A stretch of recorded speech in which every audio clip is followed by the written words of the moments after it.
अस्सलामुअलैकुम स्टूडेंट्स, मेरा नाम मुनीबुर रहमान और एड्जॉर्प्शन आइसोथर्म का ये मेरा दूसरा लेक्चर है। फर्स्ट लेक्चर में जैसा कि मैंने आपको बताया था इंट्रोडक्शन के बारे में और ली चैटलियर प्रिंसिपल के बारे में। अब मैं एड्जॉर्प्शन आइसोथर्म की टाइप्स बताऊंगा इस लेक्चर में और आने वाले लेक्चर्स में, और जो 5 आईयूपैक एड्जॉर्प्शन आइसोथर्म्स हैं उनके बारे में मैं आपको बताऊँगा। सो स्टार्ट करते हैं विद सबसे पहले फ्रेंडलिच आइसोथर्म। 3 आइसोथर्म्स होते हैं, लैंग्वे, फ्रेंडलिच और BET। ये 3 साइंटिस्ट थे, B से, E से और T से, थ्योरी आइसोथर्म्स, ठीक है। और इनके बाद जो है ना, इन तीनों से जो एग्जांपल्स होती हैं, जो कि 5 आयु पैक आइसोथर्म्स होते हैं, जो केमिस्ट्री में सिर्फ जो 5 या 6 आइसोथर्म्स होते हैं उनके बारे में पढ़ेंगे। तो फ्रेंडलिच आइसोथर्म क्या होता है इसके बारे में पढ़ते हैं। फ्रेंडलिच एक साइंटिस्ट था। इन 1909 German scientist Freundlich provided N empirical relationship between the amount of gas adsorb by unit mass of adsorbent at a constant temperature with changing pressure. ये डेफिनेशन क्या कह रही है मैं आपको समझाता हूँ।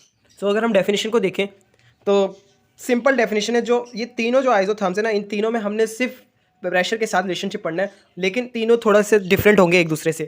तो प्रेशर के साथ हमें पता है क्या जो हमारे पास रिलेशन आता है, एड्जॉर्प्शन आइसोथर्म या amount of gas adsorb on the surface of adsorbent, वो डायरेक्ट रिलेशन आता है, ठीक है। तो डायरेक्ट रिलेशन को ही इजी आइसोथर्म में हम पढ़ेंगे। जैसा कि आपको पता है, अगर ग्राफ देखा है एड्जॉर्प्शन आइसोथर्म का, तो सिंपल यहाँ पर x/m होता है y एक्सिस पे, और x एक्सिस पे हमारे पास प्रेशर इक्विलिब्रियम होता है, ठीक है। तो ये ग्राफ भी इन दो क्वांटिटीज़ के दरमियान बनता है, और ये ग्राफ बिल्कुल जो है, इस ग्राफ से हमें पता चलता है कि जो हमारे पास amount of gas adsorb on the surface of adsorbent is directly proportional to the provided pressure. Amount of absorbate को एक्स से डिनोट करते हैं, और मैस ऑफ एब्जॉर्बेंट जिसके ऊपर एड्जॉर्ब होना है तो उसका मैस क्या है, तो वो एम से डिनोट होता है, ठीक है। अगर मैं इस ग्राफ को आपको थोड़ा एलेबोरेट करूँ और समझाऊँ, तो ये जो पीक आ रही है, ये देखें, ये जो पीक आ रही है ये बिल्कुल स्ट्रेट लाइन है। ये स्ट्रेट लाइन देख सकते हैं ना, यहाँ से अगर मैं ग्राफ की फॉर्म में लिख दूँ, देखें स्ट्रेट लाइन है, मतलब कांस्टेंट रिलेशन है और मैक्सिमम रिलेशन है, तो इसको हम कहते हैं 1n, 1 मल्टीप्लाई बाय n, ठीक है। अब अगला जो पार्ट है ये वाला, ये कर्व आ रहा है। कर्व का क्या मतलब है, यहाँ पर थोड़ा सा जो हमारा रेट है वो मॉडरेट हो गया, इंटरमीडिएट हो गया। सबसे पहले मैक्सिमम था, अब रेट मॉडरेट हो गया, ये ग्राफ बन रहा है, तो इसको हम कहते हैं 1/n, मतलब कि इसमें फ्रैक्शनल एड्जॉर्प्शन हो रही है, ठीक है ना, हो रही है लेकिन मॉडरेट हो रही है, फ्रैक्शनल हो रही है। और इसके बाद ये ग्राफ जो होता है सीधा हो जाता है, स्ट्रेट लाइन हो जाता है। और अगर काफ़ी देर तक प्रेशर को हम एग्जर्ट करते रहें, तो हमने ली चैटलियर प्रिंसिपल में पढ़ा था कि वो एक टाइम आएगा कि इक्विलिब्रियम शिफ्ट हो जाएगा, ठीक है। तो अब यहाँ से यहाँ तक जो आ रहा है वो स्ट्रेट लाइन आ रहा है, तो मैं इसको यहाँ लिख दूँ, स्ट्रेट लाइन ग्राफ है, तो ये जीरो को डोनेट कर रहा है, जीरो को शो कर रहा है। इसका मतलब ये है कि यहाँ पर कोई एड्जॉर्प्शन का रेट इंक्रीज़ नहीं हो रहा, बल्कि ज़ीरो हो गया है, मतलब कि pressure has no effect on rate of adsorption, इस यहाँ से लेकर यहाँ तक, ठीक है। तो अगर मैं यहाँ लिख दूँ x/m directly proportional to p, ठीक है, x/m directly proportional to p 1/n, 1/n लिख दिया, ठीक है।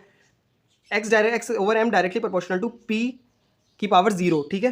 तो यहाँ पर मैंने वही बातें लिख दी जो मैंने आपको यहाँ समझाई। तो लिख सकते हैं एट लो प्रेशर, जब प्रेशर हमारा लो था, मैंने आपको पहले बताया, when the pressure is low and the amount of gas adsorbed on the surface of adsorbent is low, the rate of adsorption is maximum. तो at low pressure x/m directly proportional to p, x/m directly proportional to kp, मतलब कि यहाँ पर perfect direct relation आ रहा है। तो यहाँ पर हम लिख सकते हैं यहाँ पर मैक्सिमम रेट ऑफ एड्जॉर्प्शन हो रहा है एट हाई प्रेशर, मतलब कि बिल्कुल हाई प्रेशर की बात करें तो हम यहाँ से लेकर यहाँ तक, तो यहाँ में जीरो वैल्यू मिल रही थी, तो इसका क्या मतलब है, x/m directly proportional to p की पावर 0। p की पावर 0 जिस चीज़ की पावर 0 होती है वो 1 के इक्वल होता है। तो हमने अगर कांस्टेंट लिख दिया तो x/m directly proportional to k, मतलब क्या प्रेशर की कोई बात ही नहीं की, प्रेशर पे डिपेंडेंस अब खत्म हो गई है, मतलब कि एट वेरी हाई प्रेशर, ठीक है। लो प्रेशर पे मैक्सिमम वैल्यू आई, हाई प्रेशर पे हमें मिनिमम आई। अब बात करते हैं मॉडरेट की कि उसमें क्या हमें वैल्यू मिलती है। सो ये आपके सामने एक डायग्राम है, यहाँ पर शो किया हुआ है कि जो ऑरेंज लाइन से मैक्सिमम पॉइंट तक शो किया हुआ है के पी, फिर मॉडरेट पॉइंट जिसको के पी की पावर 1/n, फिर आगे आ जाता है लोएस्ट पॉइंट सबसे ऑरेंज से शो किया हुआ है के पी की पावर 0। तो अकॉर्डिंग टू फ्रेंडलिच आइसोथर्म, जो हमें eight intermediate pressure, moderate pressure और मॉडरेट अमाउंट ऑफ गैस में जो हमें वैल्यू मिलती है वो फ्रैक्शनल ऑफ प्रेशर होती है, x/m p की पावर 1/n। इसका क्या मतलब है, ये हमें एक इक्वेशन मिली है, और यही इक्वेशन हम यूज़ करते हैं फ्रेंडलिच आइसोथर्म को सॉल्व करने के लिए। ये इक्वेशन होती है, और अगर हम इनका लॉग ले लें, टेकिंग लॉग बोथ साइड, तो हमें जो फाइनल वैल्यू मिलती है वो इस तरह की मिलती है, लॉग x/m लॉग p, ठीक है, प्लस लॉग 1/n। हमें कुछ इस तरह की वैल्यू मिलती है, और ये log वाली जो वैल्यू होती है फिर हमें इक्वेशन ऑफ स्ट्रेट लाइन जो होती है उसके साथ हम इसको सॉल्व कर देते हैं, ठीक है। तो ये था log वाली वैल्यू, लेकिन आप log वाली वैल्यू तक ना जाएं, आप ये इक्वेशन याद रख लें। और फ्रेंडली आइसोथर्म कहता क्या है, when the pressure is low the value will be high, ठीक है। When the pressure is intermediate the value will be find out by this equation, when the pressure is very high the value of rate of adsorption is very low, ठीक है। तो अब n की बात करते हैं। n क्या है, n जो है हमेशा ग्रेटर देन 1 होगा, क्योंकि depends upon the nature of solute और सॉल्वेंट। सोल्यूट सॉल्वेंट मतलब एड्सॉर्बेट या एड्सॉर्बेंट की नेचर पे डिपेंड करेगा।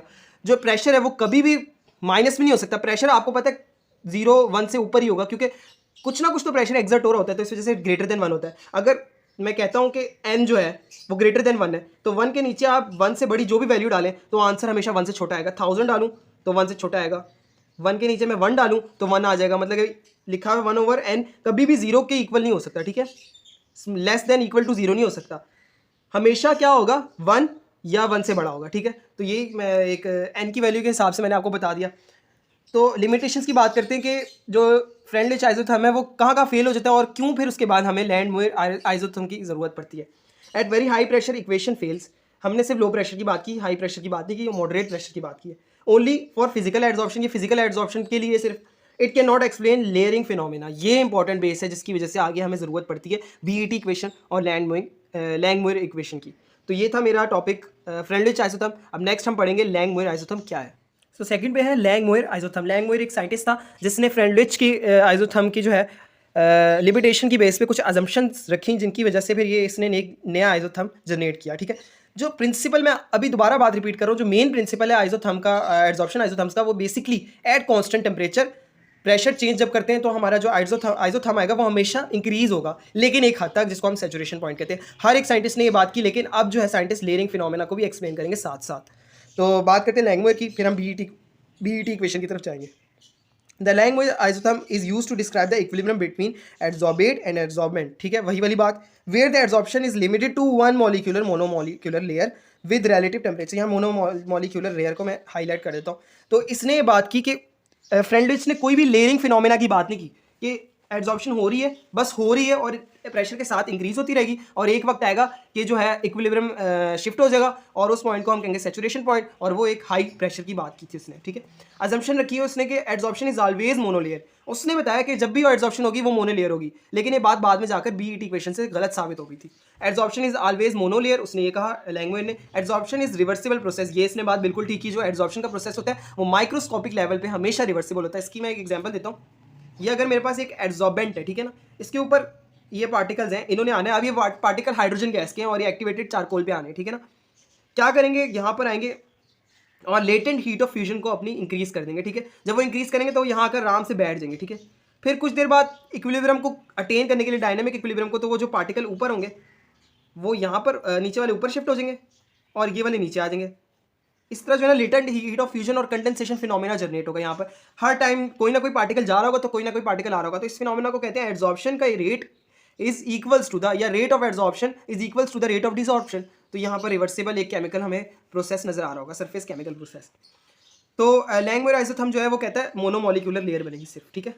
मोनोमॉलिक्यूलर लेयर बन गई। अब कुछ और हाइड्रोजन के पार्टिकल हैं जिनका latent of heat of fusion कम है, उन्होंने ज़्यादा करना है, और इनका लेटेंट हीट ऑफ फ्यूजन ज़्यादा है, उन्होंने अब कम पे जाना है। तो यहाँ पर ये नहीं होगा कि अगली ये यहाँ पर ऊपर आकर बैठ जाए कि दूसरी लेयर बना ले, नहीं।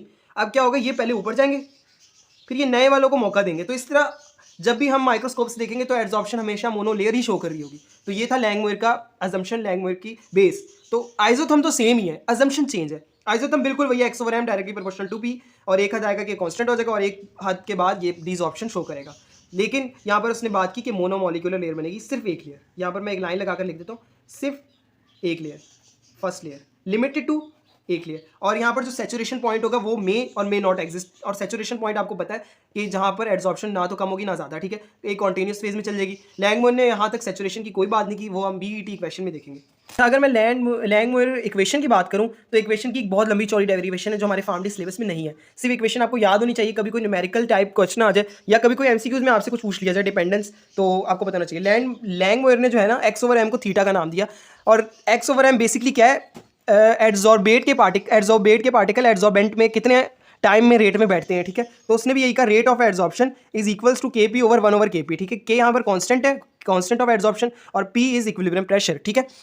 The Langmuir adsorption is applicable ये भी इसकी भी कुछ लिमिटेशंस थी, सिर्फ ये एप्लीकेबल कहाँ कहाँ होता है, फॉर मोनोमोलिकुलर एड्सॉर्प्शन जो उसने पहले बता दिया, on to a homogeneous surface, और सरफेस भी होमोजीनियस होनी चाहिए, मतलब कि अब ये नई बात जनरेट हुई है, जो सरफेस है वो होमोजीनियस होनी चाहिए थ्रू आउट, सरफेस पोरस, मीजोपोरस और नॉन माइक्रोपोरस नहीं होनी चाहिए, सिर्फ होमोजीनियस होनी चाहिए। When no interaction occur between adsorption species. अच्छा यहाँ पर जो है ना, ये जो दूसरा पार्टिकल है ना, इसका इसके साथ कोई इंटरेक्शन इसने बयान नहीं किया। हालांकि बीईटी इक्वेशन के जरिए हम देखेंगे कि इन एक पार्टिकल का दूसरे पार्टिकल के साथ भी कुछ ना कुछ इंटरेक्शन होता है, ठीक है। तो अब अगर मैं कहूँ तो इसने सिर्फ ये बताया कि इनका इंटरेक्शन एड्सॉर्बेंट और एड्सॉर्बेड का होता है बस, ठीक है। तो यहाँ तक तो हमारा लैंग्वेज था। अब हम पढ़ते हैं बीईटी इक्वेशन। बीईटी इक्वेशन जो है उसकी एक्सप्लेनेशन कोई इतनी लंबी चौड़ी नहीं है, उसने भी 2-3 बातें की, वो मैं आपको बताऊंगा। उसके बाद अपने लेक्चर में जो है ना, मैं आपको जो एग्जाम्पल्स है ना, जो इन सब इक्वेशंस की जो हमने पढ़ी है, लैंग्वेज और इसके अलावा जो पहले थी फ्रेंडलिच और बीईटी हम पढ़ेंगे। उसके बाद जो इसकी एग्जांपल है, जो 5 हमारे सिलेबस में है, जो आईयूपेक से अप्लाइड केमिस्ट्री से जो निकली हैं, वो हमने पढ़नी, ठीक है। The BET theory multi molecular layer adsorption propose by Brunauer, Emmett and Teller. Brunauer, Emmett and Teller ये 3 साइंटिस्ट थे जिन्होंने ये एड्सॉर्प्शन आइसोथर्म थ्योरी रखी इन 1938। अकॉर्डिंग टू दिस एजम्पशन क्या थी, adsorption results in the formation of multi molecular layer adsorption. उन्होंने ये बताया कि मोनोमोलिकुलर लेयर भी हो सकती है और मल्टी मॉलिक्यूलर लेयर भी हो सकती है। वो डिपेंड करता है नेचर ऑफ एड्सॉर्बेंट और नेचर ऑफ एड्सॉर्प्शन, और डिपेंड करता है पीएच, टेम्परेचर, प्रेशर। यहाँ पर टेम्परेचर को हम निकाल रहे हैं क्योंकि आइसोथर्म्स पढ़ रहे हैं, तो प्रेशर और पीएच पे डिपेंड करता है। Adsorption at one site does not effect adsorption in neighbouring site. इसने पार्टिकल के जो, ये मैं अगर बताऊं, एक पार्टिकल को दूसरे पार्टिकल के साथ इंटरेक्शन तो होगा, लेकिन एक पार्टिकल जब वो यहाँ आकर बैठ जाएगा उसका फिर इससे कोई लेना देना नहीं है नेबरिंग पार्टिकल से, ठीक है। सॉरी, तो मैंने ये बात की कि adsorption at one side does not affect adsorption at neighbouring side. ये इक्वेशन है लंबी चौड़ी, आप याद कर लें बेशक, लेकिन एटलीस्ट आपको ये थोड़ा ओवरव्यू टाइप पता होना चाहिए हर इक्वेशन का। तो keep watching my channel, keep supporting me. Next lecture जो है वो इंतहाई इंपॉर्टेंट है। ये बेस थे 2 लेक्चर, वो लेक्चर जो है वो इंपॉर्टेंट है। और जब क्वेश्चन है एड्सॉर्प्शन आइसोथर्म का 10 या 20 मार्क्स का, तो आपने स्टार्ट से लेकर एंड तक जो मैं पढ़ाऊंगा वो आपने लिखना है, और बिल्कुल ऐसे ही लिखना है, कोई मार्क्स नहीं कटेंगे आपके, डायग्राम्स के साथ, क्योंकि आइसोथर्म्स है, आपने जो ग्राफ्स हैं वो लाजमी बनाने हैं, और कोई भी क्वेश्चन है तो आपने ज़रूर पूछना है।